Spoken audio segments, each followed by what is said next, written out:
Quando encontrei aquela carta escondida no fundo da gaveta dela, meu coração parou. Não era minha intenção. Juro por Deus que não era. Mas ali estava eu, com aquele envelope amarelado nas mãos, sentindo o papel áspero contra meus dedos trêmulos, e algo dentro de mim já sabia que nada mais seria como antes. A letra era dela, delicada, inclinada. As palavras eram tão pesadas que pareciam queimar através do papel fino. E quando li a última linha, precisei me apoiar na cômoda de mogno, porque minhas pernas simplesmente não me sustentavam mais. Respirei fundo. O perfume dela ainda impregnava o quarto. Aquele cheiro caro de lírios franceses misturado com madeira de cedro. Fechei os olhos por um instante, tentando organizar os pensamentos que se chocavam dentro da minha cabeça como ondas violentas contra rochas. Como era possível? Como alguém conseguia viver uma mentira tão perfeita durante tanto tempo? E por que diabos eu tinha que ser a pessoa a descobrir? Mas para você entender como eu cheguei até esse momento, como minha vida tranquila e previsível se transformou em algo que nem eu mesma reconhecia, precisamos voltar um pouco no tempo. Voltar para aquela manhã de abril, 6 meses antes, quando eu ainda acreditava que conhecia as pessoas com quem trabalhava. Quando eu ainda dormia em paz, sem sonhos perturbadores, sem acordar no meio da noite com o coração disparado. Meu nome é Conceição. Tenho 58 anos e durante 23 deles fui empregada doméstica. Sei que algumas pessoas torcem o nariz para essa palavra. Empregada, como se fosse algo menor, como se definisse todo o meu valor. Mas eu nunca tive vergonha do que faço. Pelo contrário, aprendi desde cedo com minha mãe que trabalho honesto não diminui ninguém. Ela passou a vida inteira cuidando da casa dos outros, e quando eu tinha 17 anos e precisava ajudar a pagar as contas depois que meu pai nos deixou, foi ela quem me ensinou que se você vai fazer algo, faz direito. Trabalhei em muitas casas ao longo dos anos. Casas grandes, casas pequenas, apartamentos luxuosos, sobrados antigos. Conheci famílias de todo tipo. As barulhentas, onde as crianças corriam pelos corredores e o cachorro latia sem parar. As silenciosas, onde cada passo parecia ecoar com peso. As felizes, onde o amor era palpável no ar como perfume de flores. E as tristes, onde os moradores mal se olhavam, vivendo como estranhos sob o mesmo teto. Mas nunca, em todos esses anos, eu tinha trabalhado em uma casa como a dos Montenegro. Quando fui chamada para a entrevista, lembro que senti algo estranho no estômago. Um frio, uma sensação que eu não conseguia nomear. A mansão ficava em um dos bairros mais nobres da cidade, escondida atrás de muros altos cobertos de era. O portão de ferro trabalhado rangia ao abrir, como se reclamasse de ser perturbado. O jardim era imenso, impecável. Roseiras perfeitamente podadas formavam desenhos geométricos. Uma fonte de pedra jorrava água cristalina no centro de tudo, tão bonito que parecia irreal, como cenário de filme. Dona Beatriz me recebeu na sala de estar. Ela tinha por volta de 50 anos, talvez alguns a menos, com aquela beleza que o dinheiro ajuda a preservar. Cabelos castanhos escuros, sempre presos em um coque elegante. Pele clara, quase translúcida. Olhos azuis penetrantes que pareciam ver através das pessoas. Usava roupas caras, mas discretas. Nada chamativo, tudo perfeitamente coordenado. Havia algo nela que comandava respeito imediato. Não precisava gritar, não precisava gesticular. Sua presença por si só ocupava o espaço. Durante a entrevista, ela foi educada, profissional, distante. Fez perguntas sobre minha experiência, minhas referências, minha disponibilidade. Explicou que vivia sozinha depois que o marido faleceu há 3 anos, que mantinha a casa grande porque não conseguia se desfazer das memórias, que precisava de alguém de confiança, alguém que entendesse a importância da discrição. Essa palavra ela repetiu 3 vezes. Discrição, como se fosse uma prece, como se fosse a coisa mais importante do mundo. Aceitei o trabalho. O salário era bom, muito melhor do que eu ganhava antes. E na época eu precisava. Minha filha estava na faculdade. As contas não paravam de chegar. E eu ainda estava pagando o apartamento pequeno onde morávamos. Pensei que seria apenas mais um emprego, mais uma casa para limpar, Mais uma patroa para satisfazer. Como eu estava enganada. Os primeiros meses foram tranquilos, quase entediantes. Eu chegava às 7 da manhã, quando o sol ainda estava começando a dourar as roseiras do jardim. Dona Beatriz geralmente já estava acordada, tomando café na varanda dos fundos, lendo o jornal com aqueles óculos de armação dourada. Ela me cumprimentava com um aceno de cabeça. Bom dia, Conceição, pronunciado com clareza perfeita, mas sem calor. E então desaparecia em seu escritório no segundo andar, onde passava horas fazendo sabe-se lá o quê. Minha rotina era bem definida: limpar os quartos, passar pano nos móveis de madeira cara, aspirar os tapetes persas, lavar e passar roupas, preparar refeições leves que ela mal tocava. A casa era grande demais para uma pessoa só. 15 cômodos, se você contar todos, cada um decorado com bom gosto sufocante. Cada objeto no lugar exato, cada almofada alinhada perfeitamente.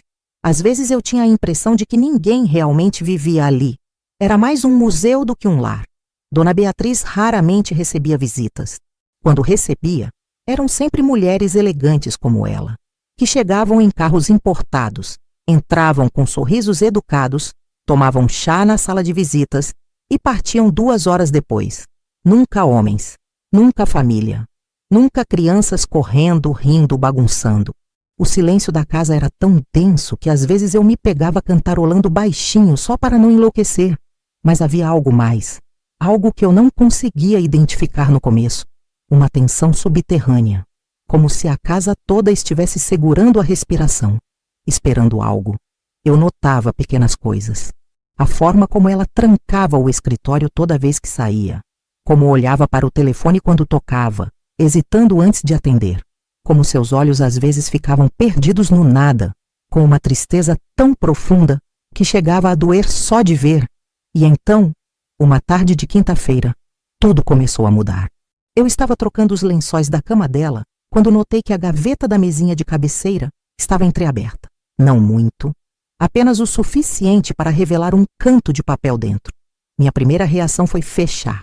Não era da minha conta, mas algo me fez hesitar. Talvez fosse curiosidade, talvez fosse intuição. Aquela vozinha dentro da gente que sussurra quando algo não está certo. Olhei para a porta. Silêncio. Dona Beatriz tinha saído para uma consulta médica e não voltaria antes das 5. Meu coração começou a bater mais forte. Suor frio nas palmas das mãos. Eu sabia que não devia. Sabia que estava cruzando uma linha. Mas meus dedos já estavam abrindo a gaveta. Já estavam pegando aquele envelope amarelado. Dentro havia uma carta, manuscrita, com data de 15 anos atrás. As palavras dançavam na minha frente, difíceis de processar no começo. Mas à medida que eu lia, linha por linha, parágrafo por parágrafo, a realidade começou a se reorganizar ao meu redor como peças de um quebra-cabeça macabro. E quando terminei, quando absorvi cada palavra daquela confissão impossível, eu entendi uma coisa. O segredo que Dona Beatriz guardava não era apenas dela, era maior, mais escuro. E de alguma forma, sem querer, sem procurar, eu tinha me tornado parte dele. Guardei a carta exatamente como estava. Fechei a gaveta com mãos trêmulas. Terminei de arrumar o quarto em piloto automático, meu corpo funcionando por pura memória muscular, enquanto minha mente rodava em círculos apertados. Quando Dona Beatriz chegou, cumprimentei-a como sempre. Sorri, perguntei se queria chá. Agi normal, perfeitamente normal, mas por dentro eu estava desmoronando. E uma pergunta martelava sem parar na minha cabeça. O que eu ia fazer agora? E você? Já descobriu algo que faria você questionar tudo o que achava que sabia sobre alguém? Conta aqui nos comentários. Nos dias seguintes, tentei continuar como se nada tivesse acontecido, como se eu não carregasse aquele segredo pesado no peito, latejando como uma ferida que não sara. Acordava cedo, preparava meu café preto, vestia o uniforme azul marinho que Dona Beatriz exigia e seguia para a mansão dos Montenegro como sempre fiz. Mas algo tinha mudado. Eu tinha mudado. Pela primeira vez em 23 anos de profissão, eu olhava para minha patroa e via uma estranha. Cada gesto dela ganhava novo significado. A forma como segurava a xícara de chá com aqueles dedos longos e pálidos, como seus lábios se curvavam em meio sorriso quando lia alguma notícia no jornal. Como ela respirava fundo antes de subir as escadas, como se precisasse reunir coragem para enfrentar o segundo andar, onde ficava aquele quarto, aquele escritório trancado, aqueles segredos guardados em gavetas. A casa parecia diferente agora, mais pesada. Os tetos altos que antes eu achava elegantes agora pareciam oprimir. As cortinas de veludo que bloqueavam a luz do sol criavam sombras que se alongavam pelos corredores como dedos escuros.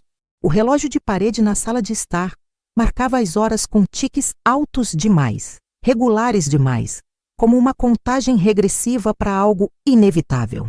E aquelas janelas enormes, com vitrais coloridos que projetavam desenhos no piso de mármore, pareciam olhos que observavam cada movimento meu. Comecei a perceber coisas que antes passavam despercebidas.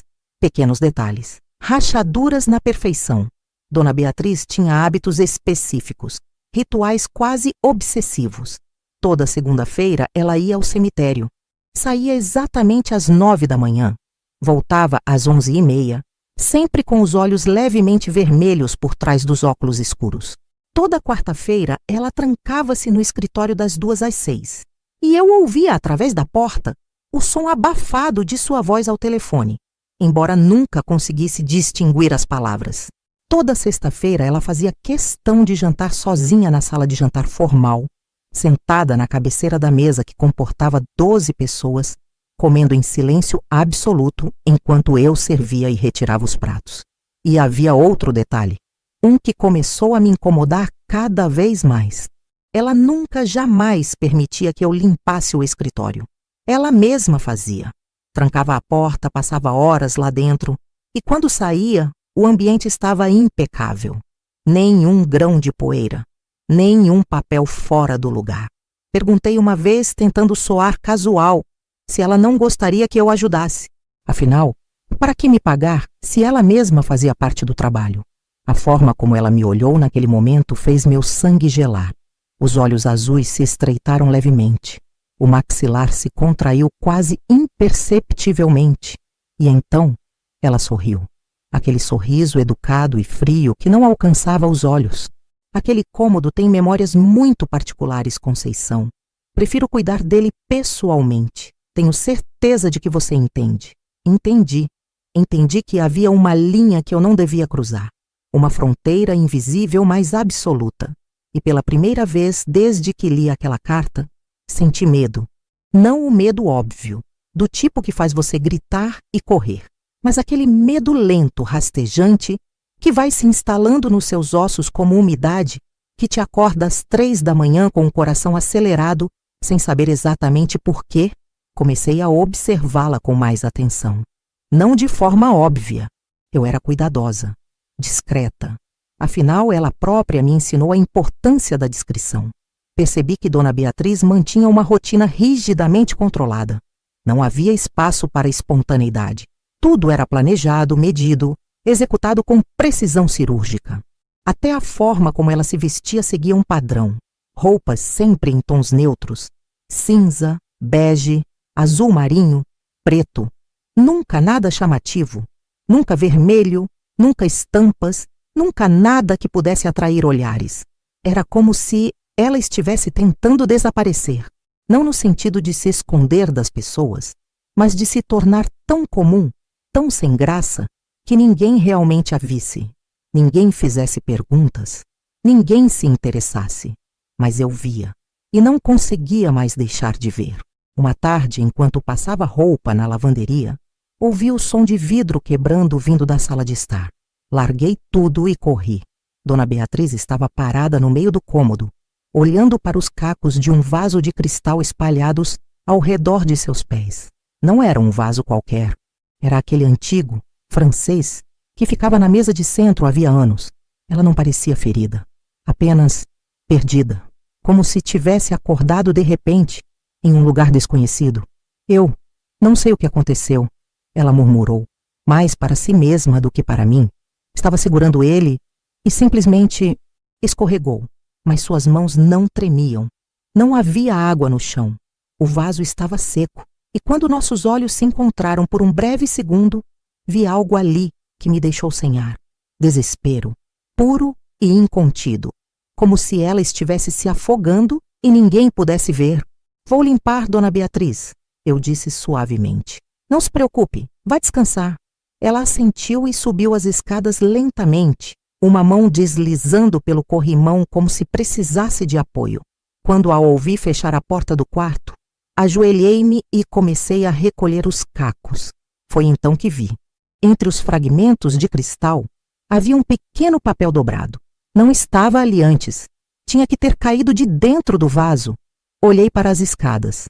Silêncio. Peguei o papel com dedos trêmulos e abri. Era uma fotografia antiga, desbotada, rasgada em uma das pontas. Nela, uma jovem Beatriz sorria para a câmera, radiante, com o cabelo solto ao vento. Ao seu lado, um homem que eu não reconheci. Não era o falecido marido cujo retrato oficial pendia na parede do corredor. Este homem era diferente, mais jovem, com olhos bondosos e sorriso genuíno. E no verso da foto, escritas a lápis com letra trêmula, 2 palavras que me fizeram o mundo girar. Me perdoe. Guardei a foto no bolso do avental antes que pudesse pensar melhor. Limpei os cacos, joguei no lixo e passei o resto do dia em estado de choque silencioso. Quando Dona Beatriz desceu para o jantar, ela estava composta novamente. Maquiagem perfeita, cabelo impecável, como se nada tivesse acontecido, como se ela não tivesse acabado de desmoronar na minha frente. Mas eu sabia. Eu tinha visto a fissura na armadura. E quanto mais eu via, mais perguntas surgiam. Quem era aquele homem? O que ele representava? E por que Dona Beatriz guardava aquela foto escondida dentro de um vaso, como se fosse algo precioso demais para mostrar, mas impossível de jogar fora? Aquela noite, em casa, não consegui dormir. Fiquei olhando para o teto do meu pequeno apartamento, com a foto ao lado na mesinha de cabeceira, e me perguntei o que estava fazendo. Isso não era comigo. Eu não era esse tipo de pessoa. Nunca bisbilhotei a vida dos meus patrões. Sempre respeitei limites. Sempre fui profissional. Mas isso era diferente. Isso não era curiosidade vazia. Era algo maior. Uma sensação de que por trás daquela fachada perfeita havia uma dor tão grande que não cabia dentro daquela mansão. Uma dor que vazava em pequenos gestos, em olhares perdidos, em vasos quebrados sem explicação. E a cada dia que passava, aquela primeira frase da carta que eu tinha lido voltava para me assombrar. Existe uma coisa que fiz e pela qual nunca vou me perdoar. O que seria tão terrível que ainda a atormentava 15 anos depois, que a fazia viver naquela casa enorme como uma prisioneira de luxo, que a impedia de sorrir de verdade, de receber família, de ter qualquer coisa que remotamente parecesse com felicidade? Levantei da cama e fui até a janela. A cidade dormia lá fora, indiferente. Luzes piscavam ao longe. Carros passavam esporadicamente pela rua molhada de orvalho. E eu ali, uma empregada de 58 anos, segurando uma fotografia que não me pertencia, envolvida em um mistério que não procurei, mas que agora parecia me consumir. Porque a verdade é que, quando você descobre que alguém está escondendo algo, quando você vê os sinais de uma dor antiga e não resolvida, não é tão simples assim virar as costas e fingir que não viu. Principalmente quando você trabalha todos os dias ao lado daquela pessoa. Quando você vê a forma como ela se senta sozinha à mesa, como ela olha para o telefone que nunca toca, como ela sobe as escadas com ombros pesados demais para alguém que teoricamente tem tudo. Voltei para a cama, mas o sono não veio. E quando finalmente fechei os olhos, sonhei com corredores escuros, portas trancadas e uma voz distante que sussurrava: "Cuidado, alguns segredos existem por um motivo. Você já trabalhou com alguém que parecia carregar um peso invisível? Alguém que sorria, mas não enganava? Me conta." 3 semanas se passaram desde o incidente do vaso quebrado. 3 semanas durante as quais tentei me convencer de que deveria parar, que não era minha responsabilidade desvendar a vida de Dona Beatriz, que eu tinha meus próprios problemas, minhas próprias preocupações.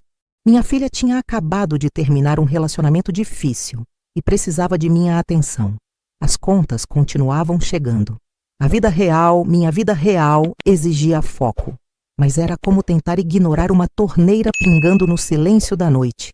A princípio você consegue. Distrai a mente. Pensa em outras coisas, mas o pinga-pinga continua, ritmado, insistente, até que se torna a única coisa que você consegue ouvir. Dona Beatriz estava se desfazendo, lentamente, quase imperceptivelmente, mas estava. Os sinais eram sutis. A maquiagem, que antes era impecável, agora às vezes falhava em cobrir as olheiras profundas. As roupas, sempre perfeitamente passadas, apresentavam pequenas rugas aqui e ali. Ela começou a esquecer coisas. Nada grave. Um compromisso de cabeleireiro. Uma ligação que prometeu fazer. Pequenos lapsos que sozinhos não significariam nada, mas juntos pintavam um quadro preocupante. E as noites? As noites eram piores. Algumas vezes eu precisava ficar até mais tarde para preparar jantares quando ela recebia visitas. E notei um padrão perturbador. Depois que todos iam embora, depois que a casa voltava ao silêncio sepulcral, eu a via através da porta entreaberta da sala, sentada no sofá escuro, segurando uma taça de vinho que nunca bebia, apenas olhando para o nada.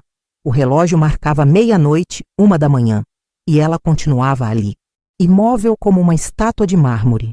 Uma dessas noites, quando passei pela sala para buscar minha bolsa antes de ir embora, ela falou. A voz saiu das sombras, baixa e rouca, fazendo-me pular de susto. Conceição, você acredita em redenção? Parei. Meu coração batia forte.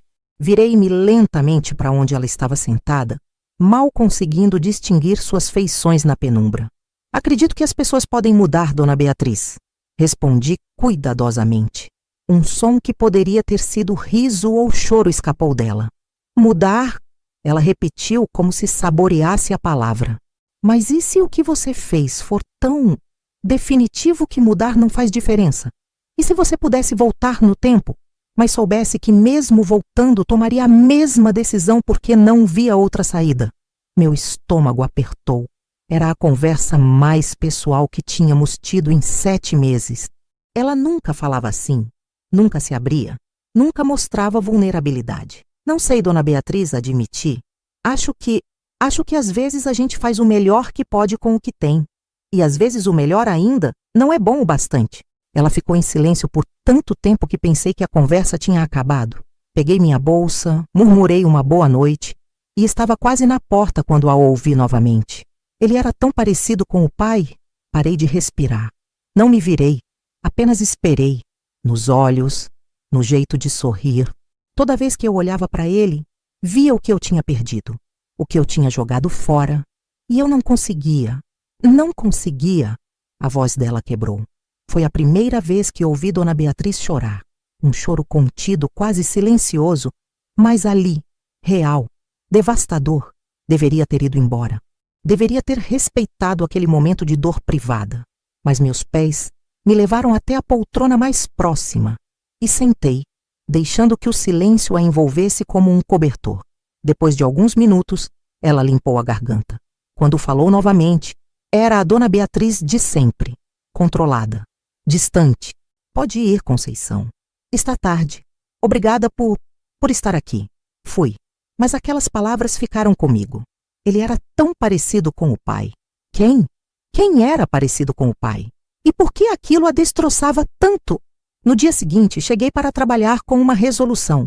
Precisava saber, não por curiosidade mórbida, não para fofocar ou julgar, mas porque algo naquela casa estava errado, profundamente errado, e de alguma forma eu sentia que estava sendo puxada para dentro daquilo, quisesse ou não. Foi numa quarta-feira, o dia em que Dona Beatriz se trancava no escritório. Ela subiu às 2 em ponto, como sempre. Ouvi a porta se fechar, a chave girar na fechadura. Esperei 15 minutos. Então subi silenciosamente. Não ia entrar no escritório. Sabia que isso seria cruzar uma linha perigosa, mas havia outros quartos no 2º andar que eu raramente limpava. Um deles, no final do corredor, estava sempre com a porta fechada. Não trancada, apenas fechada, como se ninguém quisesse reconhecer sua existência. Girei a maçaneta devagar. A porta se abriu sem fazer barulho. Era um quarto de criança. Ou tinha sido, muito tempo atrás. As paredes eram azul claro, desbotadas pelo tempo. Havia uma cama pequena com cobertor de ursinhos, prateleiras com livros infantis, brinquedos organizados em caixas, tudo coberto por uma camada fina de poeira, como se o tempo tivesse parado ali dentro. Entrei devagar, cada passo parecendo profanação. Havia fotos nas paredes. Um garotinho de cabelos escuros e olhos grandes, rindo para a câmera. Com 2, 3, 4 anos. Depois não havia mais fotos. Como se ele tivesse simplesmente parado de existir naquela idade. Minha mão tremeu quando peguei uma das fotos emolduradas sobre a mesinha de cabeceira. O menino estava no colo daquele mesmo homem da fotografia que encontrei no vaso quebrado. Ambos rindo, tão claramente pai e filho que era impossível não ver. E atrás deles, desfocada, mas reconhecível, estava uma jovem Beatriz, com um sorriso que nunca vi em seu rosto adulto. Você não devia estar aqui? A voz cortou o silêncio como uma lâmina. Virei-me bruscamente. Dona Beatriz estava na porta, pálida como neve, com os olhos brilhando de uma mistura de raiva e algo que parecia terror puro. Me desculpe, Dona Beatriz. Eu estava apenas... Saia. Não era um grito. Era pior. Era um comando gelado, definitivo. Coloquei a foto de volta com dedos trêmulos e saí do quarto, passando por ela sem ousar olhar em seus olhos. Fui direto para a lavanderia e apoiei-me na máquina de lavar, tentando controlar o tremor nas pernas. Tinha ido longe demais. Tinha cruzado a linha. E agora ouvi passos na escada. Lentos, deliberados. Dona Beatriz apareceu na porta da lavanderia. Permanecemos em silêncio, nos medindo. Ela parecia ter envelhecido 10 anos em 10 minutos. Você quer saber? Ela disse finalmente. Não era pergunta. Era constatação. Você quer saber o que aconteceu? Por que tenho um quarto intocado há 15 anos? Por que vivo sozinha nesta casa enorme? Por que acordo toda a noite às 3 da manhã e não consigo mais voltar a dormir? Não respondi. Não precisava. O nome dele era Gabriel. Ela continuou, a voz desconectada, como se estivesse lendo uma história de outra pessoa. Gabriel Montenegro, meu filho, meu único filho. Tinha 5 anos quando... Ela parou, fechou os olhos, respirou fundo. Quando eu fiz a escolha que me define até hoje. Você já enfrentou um momento onde teve que escolher entre duas coisas impossíveis? Onde qualquer decisão parecia errada? Me conta como foi. Dona Beatriz não me pediu que sentasse. Ela mesma não sentou. Ficamos ali, de pé na lavanderia, cercadas pelo cheiro de sabão em pó e amaciante, enquanto as palavras que ela guardara por 15 anos finalmente encontravam saída. Eu tinha 28 anos quando conheci Rafael. Ela começou olhando para algum ponto além de mim, além das paredes, além do presente. Ele não era do meu mundo. Trabalhava como marceneiro, fazia móveis sob encomenda. Tinha mãos calejadas e um sorriso que iluminava tudo. Meus pais, é claro, desaprovaram completamente. Uma Montenegro não se casava com um artesão. Não importava que ele fosse talentoso, gentil, trabalhador. Não importava que eu o amasse com cada célula do meu corpo. Ela fez uma pausa, os dedos brincando nervosamente com o anel de casamento que ainda usava. Fugi, deixei tudo para trás e fugi com ele. Vivemos 3 anos em um apartamento minúsculo, felizes de uma forma que eu nem sabia ser possível. E então, Gabriel nasceu. Perfeito, lindo, com os olhos do pai e meu nariz torto. E por 3 anos e meio, conheci o que era plenitude. A voz dela começou a rachar. Podia ver o esforço que fazia para manter a compostura. Mas meu pai nunca me perdoou. Cortou contato. Disse que eu estava morta para a família. E quando ele adoeceu gravemente, quando os médicos disseram que ele não tinha muito tempo, minha mãe me procurou. Implorou para que eu voltasse. Disse que ele queria me ver uma última vez antes de morrer. Ela finalmente me olhou e o que vi em seus olhos me partiu. Rafael não queria que eu fosse. Dizia que meu pai só queria me manipular. Mas eu precisava. Precisava fazer as pazes. Então deixei Gabriel com ele e fui. Prometi que voltaria em 2 dias. As lágrimas que ela vinha segurando finalmente começaram a escorrer, silenciosas, implacáveis. Foi um acidente de carro. Caminhão desgovernado. Rafael morreu na hora. Gabriel ficou em coma. Os médicos disseram que era vegetativo, que não havia chance de recuperação. Mas eu não acreditava. Fiquei ao lado dele no hospital por 8 meses.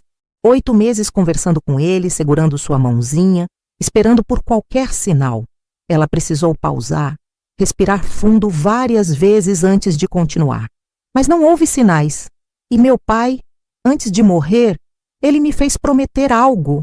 Disse que pagaria todo o tratamento de Gabriel, mas apenas se eu voltasse para a família, se eu me casasse com alguém apropriado, se eu retomasse meu lugar na sociedade. Minha mão voou para a boca. Já sabia o que vinha.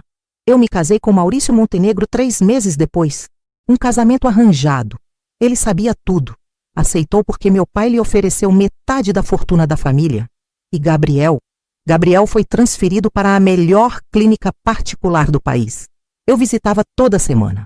Todas as semanas durante 4 anos e meio. A voz dela era apenas um sussurro agora. Até que uma manhã, quando ele tinha 5 anos, quase 6, eles me ligaram. Disseram que durante a noite, tranquilamente, o coração dele tinha parado. Disseram que foi em paz, que foi melhor assim. O silêncio que se seguiu era tão denso que parecia sólido. Mas a verdade, Conceição, a verdade que me consome, é que 2 semanas antes eu tinha assinado papéis. Papéis para que parassem com a reanimação, caso houvesse complicações. Eu tinha desistido. Ela desmoronou. Não há outra palavra. Simplesmente dobrou-se sobre si mesma, soluçando de uma forma que parecia rasgar seu peito. E eu, sem pensar, sem pedir permissão, a abracei. Segurei aquela mulher que durante meses me tratou com distância educada e deixei que ela chorasse tudo o que tinha guardado. Não sei quanto tempo ficamos assim. Minutos, horas. O tempo perdeu significado. Quando ela finalmente se afastou, seus olhos estavam vermelhos e inchados, mas havia algo diferente neles. Alívio, talvez, ou apenas exaustão de carregar sozinha um peso tão grande por tanto tempo. Meu marido morreu há 3 anos. Ela continuou, a voz rouca. Câncer, rápido, indolor. E quando ele se foi, percebi que tinha passado 15 anos pagando uma penitência em um casamento sem amor. 15 anos vivendo nesta casa que ele comprou com o dinheiro manchado de sangue. 15 anos mantendo as aparências enquanto morria por dentro. Ela olhou ao redor da lavanderia, como se realmente a visse pela primeira vez. Mantive o quarto de Gabriel intacto, como santuário, como lembrança, como punição, porque parte de mim acha que mereço lembrar todo dia do que fiz. Da escolha que tomei. Dona Beatriz, consegui dizer, minha própria voz embargada. Você estava em uma situação impossível. Não havia escolha certa. Ela balançou a cabeça. Sempre há escolha.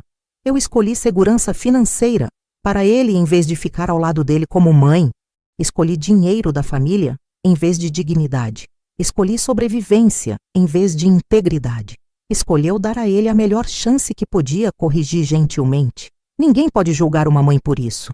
Ela me olhou por um longo momento. Então, inesperadamente, deu um sorriso pequeno e triste. Você é boa pessoa, Conceição. Melhor do que eu mereço como empregada. Sou apenas humana, como a senhora. E ali, naquele momento, algo fundamental mudou entre nós. Não éramos mais patroa e empregada. Éramos 2 mulheres que conheciam dor, que sabiam o peso das escolhas impossíveis, que entendiam que a vida às vezes não oferece finais felizes, apenas finais que você consegue suportar. Naquela noite, quando voltei para casa, não senti o peso do segredo descoberto. Senti outra coisa. Responsabilidade, talvez. Porque agora que eu sabia, agora que Dona Beatriz tinha confiado em mim sua dor mais profunda, eu não podia simplesmente fingir normalidade. A carta, a fotografia, o quarto intocado, tudo fazia sentido agora. E junto com esse entendimento, veio uma pergunta que não me deixou dormir. Se eu soubesse de tudo isso desde o começo, teria invadido sua privacidade da mesma forma? Teria forçado essa confissão? Não tinha resposta. Apenas sabia que algo precisava mudar. Que Dona Beatriz não podia continuar vivendo naquela prisão autoimposta. que 15 anos de luto eram demais, que em algum lugar, de alguma forma, precisava haver redenção. Mas como? Como você salva alguém que não quer ser salvo? Como você convence uma pessoa a se perdoar quando ela construiu sua identidade inteira em torno da culpa? Olhei pela janela do meu apartamento para a cidade adormecida e prometi a mim mesma que encontraria um caminho. Não pelos motivos errados, não por curiosidade ou drama, mas porque quando você vê alguém se afogando bem na sua frente, você estende a mão, mesmo que eles não a tenham pedido. E você? Já conheceu alguém que vivia preso em culpas antigas? Como foi conviver com essa pessoa? Nos dias que se seguiram à confissão de Dona Beatriz, tudo e nada mudou ao mesmo tempo. Ela não mencionou nossa conversa. Eu também não. Mas havia uma diferença sutil no ar, uma suavidade que antes não existia. Quando ela dizia bom dia, havia uma pausa depois, como se esperasse minha resposta de verdade, não apenas um cumprimento automático. Quando tomava café, às vezes me perguntava se eu queria sentar. Pequenos gestos, quase imperceptíveis para quem não conhecesse a Dona Beatriz de antes. Mas eu conhecia, e reconhecia cada fissura na armadura como vitória minúscula. Comecei a fazer pequenas mudanças. Nada que ela pudesse questionar ou rejeitar abertamente. Apenas ajustes. Trazia flores frescas toda segunda-feira e as colocava nos vasos da sala. Não rosas caras ou arranjos elaborados. Flores simples, margaridas, girassóis, lírios brancos, flores que enchiam a casa com perfume de vida em vez de perfume de museu. No começo, ela apenas olhava para os vasos com expressão indecifrável.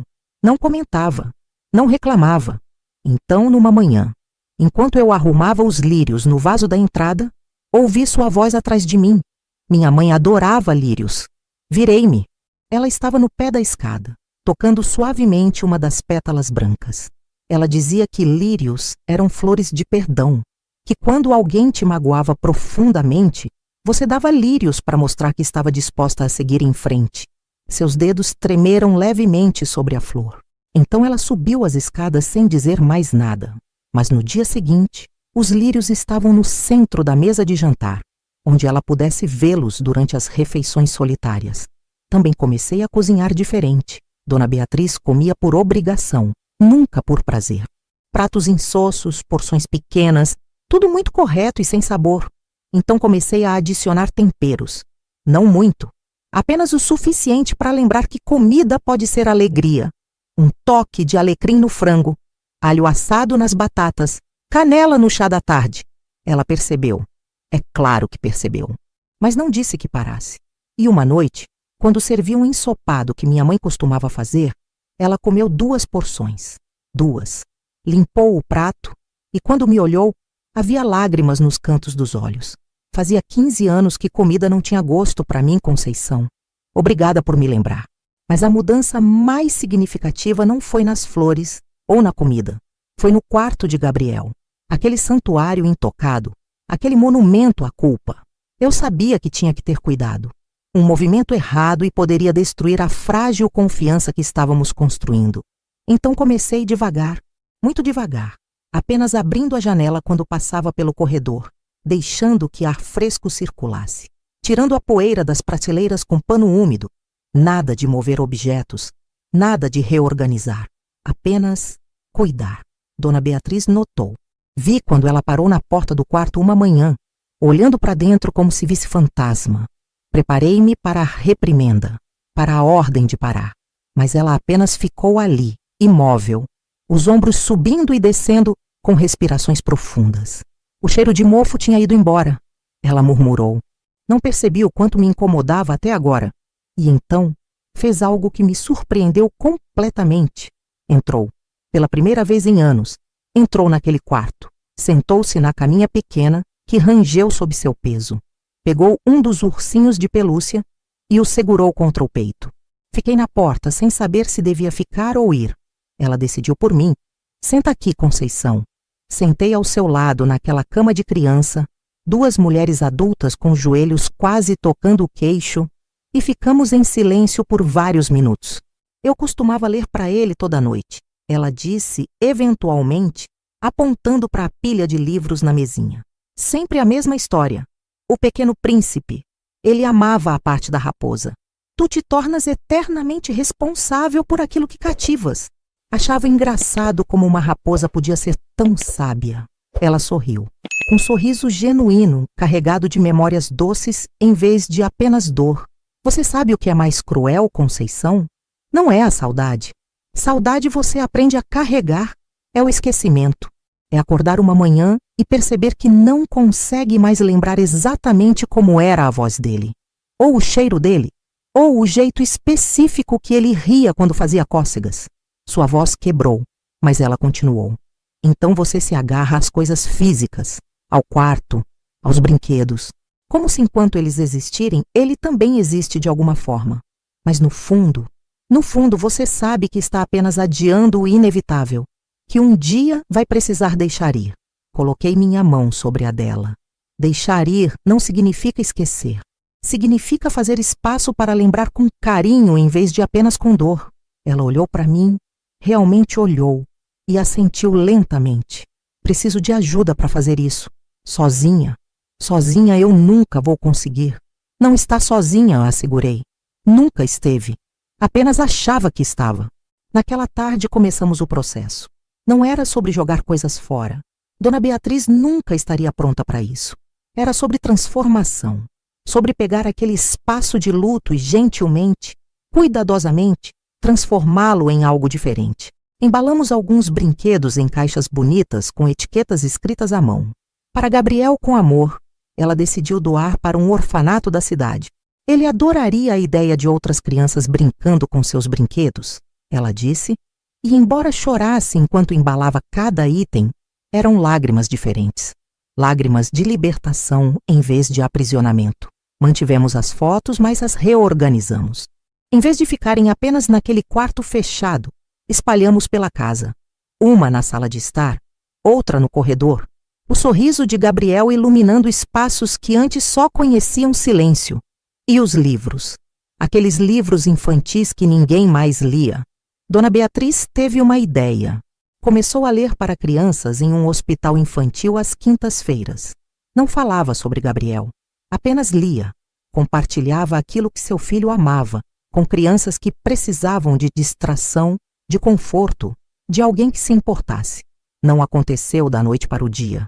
Foram semanas, meses, pequenos passos, alguns para frente, outros para trás. Dias em que ela acordava bem, pronta para seguir em frente. Dias em que o peso voltava e ela mal conseguia sair da cama. Mas mesmo nos dias ruins, havia diferença. Ela não estava mais sozinha no sofrimento. Conversávamos sobre Gabriel, sobre Rafael, sobre as escolhas impossíveis que a vida às vezes nos força a fazer. E a cada conversa, um pouco mais da culpa se dissolvia. Não desaparecia completamente. Nunca desaparece, mas perdia o veneno, a agudeza. Uma tarde, enquanto tomávamos chá no jardim, algo impensável meses atrás, ela me olhou com expressão séria. Conceição, preciso lhe perguntar algo. Meu coração apertou. Claro. Por que você fez tudo isso? Por que se importou? Você poderia ter apenas trabalhado, feito seu serviço, ido embora. Por que decidiu me ajudar? Pensei cuidadosamente antes de responder. Porque reconheci algo em você. Essa coisa que acontece quando você carrega culpa tão grande que esquece como é viver.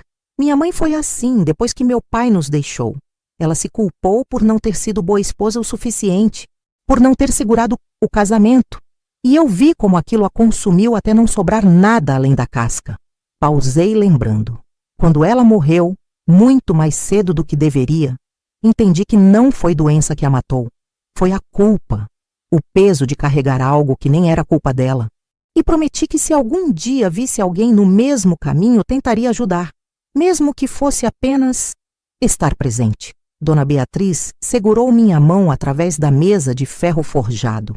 Você me salvou, Conceição, não de forma dramática, não com grandes gestos, mas com pequenas bondades, com paciência, com humanidade. E eu nunca vou esquecer.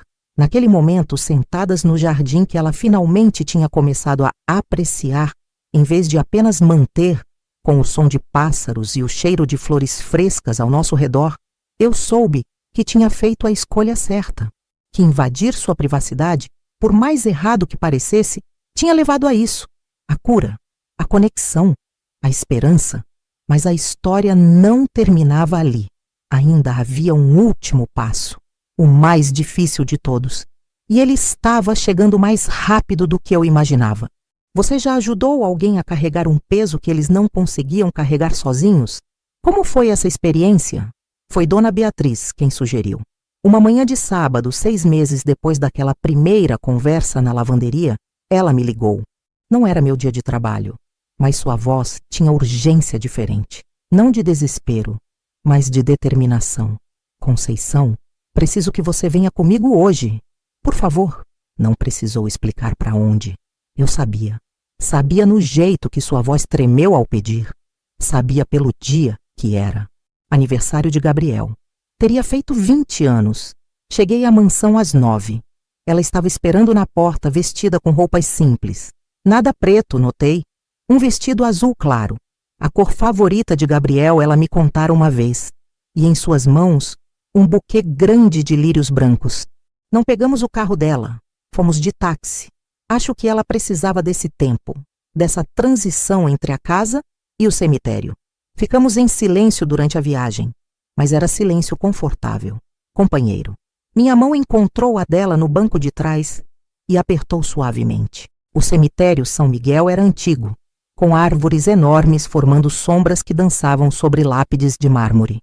Seguimos pelo caminho de pedra até a parte mais alta, onde as famílias tradicionais tinham seus mausoléus elaborados. O dos Montenegro era um edifício pequeno de pedra branca, com vitrais coloridos nas janelas e uma porta de bronze pesada. Mas não foi para lá que Dona Beatriz me levou. Em vez disso, fomos para uma parte mais simples do cemitério, uma área com lápides modestas, rodeada por roseiras que alguém cuidava com carinho. E ali, sob uma jabuticabeira antiga, 2 lápides lado a lado. Rafael Montenegro Soares, 1970-1999. Amou com tudo que tinha. Gabriel Montenegro Soares, 1994-1999. Pequeno príncipe que tocou as estrelas. Dona Beatriz ficou parada, olhando para as pedras como se as visse pela primeira vez. E talvez estivesse.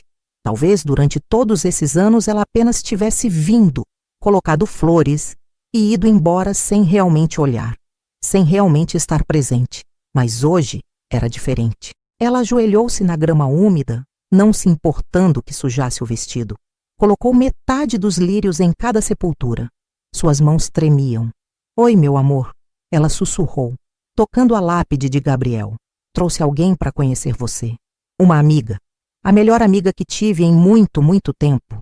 Lágrimas já corriam por seu rosto, mas ela não as limpou. Deixou que caíssem livremente. Sei que falhei com você. Sei que quando você mais precisava de mim, quando estava naquele hospital, sozinho, eu não estava lá todas as horas como deveria. Estava presa em reuniões de família, em pressões, em escolhas que me disseram que eram pelo seu bem, mas que no fundo eram pela minha conveniência. Sua voz quebrou, mas ela continuou, como se as palavras tivessem sido ensaiadas 1000 vezes dentro de sua cabeça durante 15 anos. Assinei aqueles papéis porque estava cansada, Gabriel. Cansada de ver você assim, cansada de sentir que tinha perdido tudo e não conseguia recuperar nada. E quando você partiu, parte de mim sentiu alívio. E eu me odeio por isso. Me odeio por ter sentido alívio quando meu filho morreu. Ela soluçou, o corpo todo se curvando com a força da dor. Mas Conceição me ensinou algo. Me ensinou que você não ia querer que eu vivesse assim. Que você, com aquele coraçãozinho generoso, não ia querer que sua mãe se punisse para sempre. Você amava sem condições, lembra? Até aquela formiga que entrou no quarto e eu ia matar, você implorou para deixar viver porque todo mundo merece chance. Ela riu entre as lágrimas, uma lembrança doce atravessando a dor. Então estou aqui para pedir perdão. Não apenas a você, mas a mim mesma, para dizer que fiz o melhor que pude com o que tinha. E que talvez, só talvez, isso seja suficiente, que eu possa começar a viver de novo, sem sentir que estou traindo sua memória. Ela virou-se para a lápide de Rafael. E você Meu amor eterno, você que nunca me culpou, que até no leito de hospital, inconsciente, segurava minha mão como se dissesse: vai ficar tudo bem. Perdoe-me por te deixar para trás, por escolher a família que me rejeitou, em vez de ficar ao seu lado até o fim. Perdoe-me por casar com outro homem, mesmo que fosse casamento sem amor, casamento de conveniência. Você merecia esposa que honrasse sua memória melhor. Ela colocou a mão sobre a pedra fria. Mas vou fazer diferente agora. Vou viver, não pela culpa, mas pela memória de vocês. Vou rir de novo, amar de novo, sentir de novo, porque ficar congelada no tempo não traz vocês de volta. Apenas desperdiça o tempo que me resta. Não consegui mais segurar minhas próprias lágrimas. Via aquela mulher forte, que durante meses manteve compostura perfeita, finalmente se despedaçar para poder se reconstruir. E era bonito, dolorosamente bonito. Ela levantou-se, limpou o rosto com as costas da mão e olhou para mim. Obrigada por estar aqui, por ser testemunha disso. Sempre, respondi simplesmente. Ficamos mais alguns minutos, em silêncio pacífico. O vento balançava as folhas da jabuticabeira, fazendo sombras dançarem sobre as lápides. Pássaros cantavam nas roseiras. A vida continuava indiferente e bela. Quando saímos do cemitério, Dona Beatriz parecia diferente, mais leve, como se tivesse largado uma mochila de pedras que carregava há anos. Ela não sorria ainda, mas havia paz em seu rosto que nunca vi antes. No táxi de volta, ela falou de planos. Queria reformar a casa, transformar o quarto de Gabriel em biblioteca, doar mais coisas, talvez até vender a mansão e comprar algo menor, mais aconchegante, começar de novo. E você vem comigo, certo? Ela perguntou de repente. Para onde eu for? Não como empregada, como amiga, como família. Meu coração inchou. Claro que sim, porque era isso que éramos agora. Família escolhida. Duas mulheres que a vida machucou de formas diferentes, mas que encontraram uma na outra apoio, compreensão e algo raro, perdão genuíno. Não apenas o perdão que oferecemos aos outros, mas o perdão mais difícil de todos, o que oferecemos a nós mesmas. Naquela noite, pela primeira vez desde que a conheci, vi Dona Beatriz. Não Beatriz, apenas Beatriz, dormir em paz. Quando passei pelo quarto dela para ir embora, a porta estava entreaberta. Ela dormia tranquila, sem os pesadelos que costumavam fazê-la acordar aos gritos. E no criado mudo, a foto de Gabriel e Rafael, mas não escondida.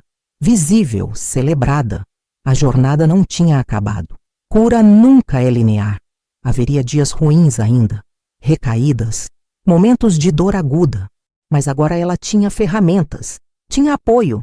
E, principalmente, tinha permissão para seguir em frente sem sentir que estava abandonando quem amava. E você? Já precisou perdoar a si mesmo por algo? Como foi esse processo? 6 meses se passaram desde aquele dia no cemitério. 6 meses que transformaram tudo. A mansão dos Montenegro foi vendida. Beatriz não conseguia mais viver lá, disse. Não com os fantasmas, não com as memórias que cada cômodo guardava. Precisava de recomeço físico para acompanhar o recomeço emocional.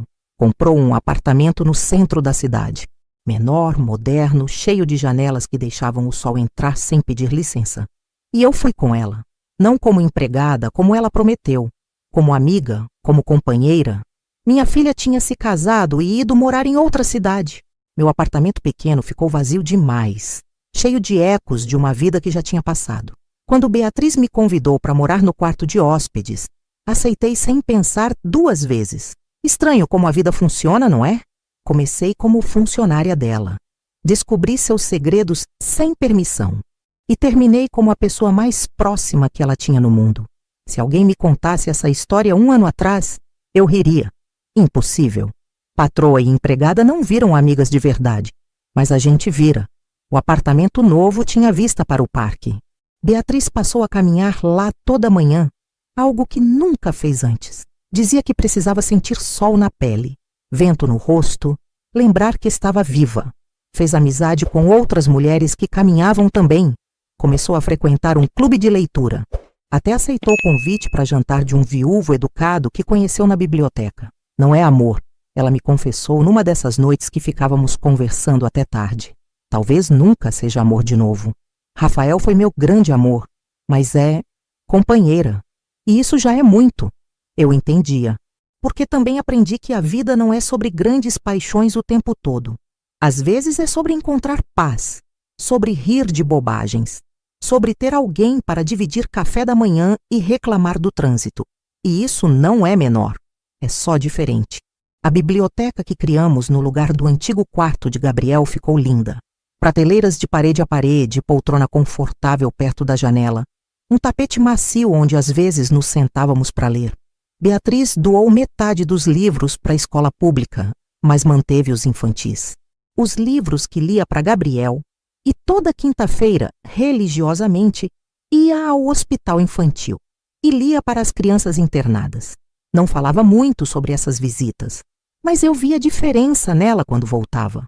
Uma luz nos olhos, propósito, como se cada história lida, cada sorriso arrancado de criança doente, fosse forma de honrar o filho que perdeu, de transformar dor em algo bonito. Numa tarde de domingo, estávamos organizando fotos antigas para fazer álbum quando ela parou em uma específica. Gabriel, 3 anos, rindo enquanto Rafael o empurrava no balanço. Céu azul, felicidade pura capturada para sempre. Sabe o que aprendi com tudo isso? Ela me perguntou, traçando o rosto do filho com o dedo delicado. O quê? Que memória pode ser bênção ou maldição, dependendo de como você a carrega? Passei 15 anos deixando que memórias me aprisionassem. Cada lembrança era punhal no peito, cada foto era acusação.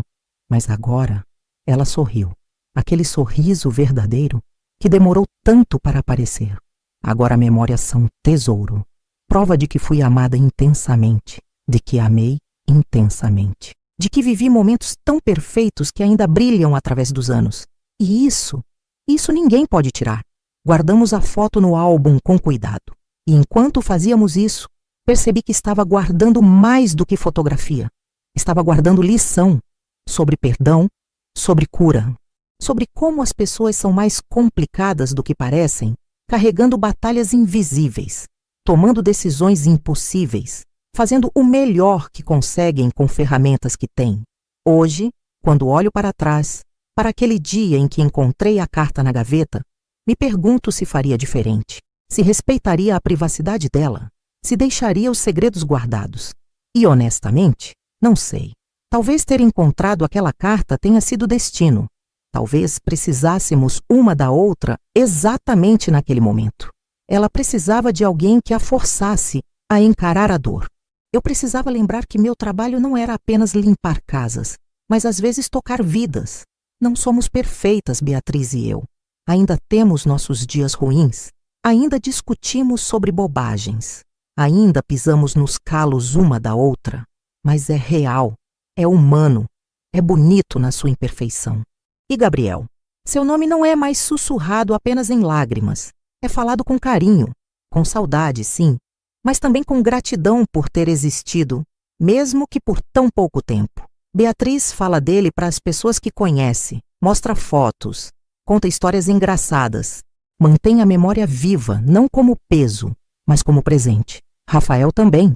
Ela finalmente consegue falar sobre ele sem culpa, estrangulando as palavras, sobre como era talentoso, gentil, engraçado, como fazia móveis que pareciam obras de arte, como amava Gabriel com intensidade feroz, como a amava mesmo sabendo que ela vinha de mundo diferente. Ele nunca me julgou, ela me disse uma vez. Nem quando voltei para a família, nem quando me casei com Maurício. Acho que de alguma forma ele entendia. Entendia que eu estava fazendo o que achava que precisava fazer. E me amava apesar disso. Perdão vem de lugares inesperados às vezes, de memórias reinterpretadas, de conversas imaginárias com quem já partiu, de lentamente, dia após dia, escolher gentileza com si mesmo em vez de punição. Hoje é sexta-feira. Daqui a pouco Beatriz vai voltar do clube de leitura animada para discutir o livro novo. Vamos fazer jantar juntas, algo que se tornou tradição nossa. Vamos rir, talvez chorar um pouco também, porque às vezes a tristeza ainda visita. E está tudo bem, mas o importante é que estamos aqui, vivas, presentes. Não apenas sobrevivendo, mas vivendo. E se existe redenção nesse mundo, acho que é isso. É a chance de acordar todo dia e escolher fazer diferente. Escolher ser gentil com seus erros. Escolher honrar quem você perdeu vivendo plenamente. Porque no final, acho que era isso que Gabriel e Rafael queriam. Não queriam que Beatriz passasse vida inteira em luto. Queriam que ela risse de novo, amasse de novo, sentisse sol na pele e sorvete na língua e música no coração. E ela está conseguindo. Um dia de cada vez. Com tropeços e recaídas, mas conseguindo. E eu? Aprendi que às vezes os empregos que aceitamos nos levam a lugares que nunca imaginamos. Que relacionamentos humanos são mais importantes que hierarquias sociais. Que todos carregamos segredos, feridas, histórias que ninguém vê. E que quando escolhemos enxergar o outro com compaixão em vez de julgamento, milagres pequenos acontecem. Não sei o que futuro reserva. Para mim, para Beatriz, para qualquer um. Mas sei que enfrentaremos juntas. Duas mulheres que a vida tentou quebrar de formas diferentes, mas que se recusaram a permanecer quebradas. E talvez seja essa a mensagem que quero deixar. Que não importa o que você fez. Não importa quão pesada é a culpa que carrega. Não importa quantos anos passou punindo a si mesmo. Sempre há chance de recomeçar, de escolher perdão, de transformar dor em propósito. Você só precisa estar disposto a dar o primeiro passo. E se não conseguir sozinho, tudo bem. Aceite a mão estendida. Porque às vezes salvação vem de lugares inesperados, de uma empregada curiosa, de uma carta encontrada por acaso, de pequenas bondades que somadas se tornam revolução silenciosa. A vida de Beatriz mudou quando descobri seu segredo. Mas minha vida também mudou. E no final, ambas saímos melhores, mais completas, mais humanas. E talvez seja essa a maior lição de todas. Que quando escolhemos ver além das aparências, quando escolhemos nos importar de verdade, não apenas salvamos os outros, salvamos a nós mesmos também. E você? O que faria no meu lugar? Respeitaria a privacidade ou tentaria ajudar? Já viveu algo parecido? Se essa confissão tocou seu coração, curta o vídeo e se inscreva no canal. Me conta nos comentários de onde você está nos assistindo e qual momento mais te emocionou. E se quiser ouvir outra história tão forte quanto essa, continue conosco e compartilhe com alguém que precisa ouvir isso. Um forte abraço carinhoso. Eu te espero no próximo vídeo.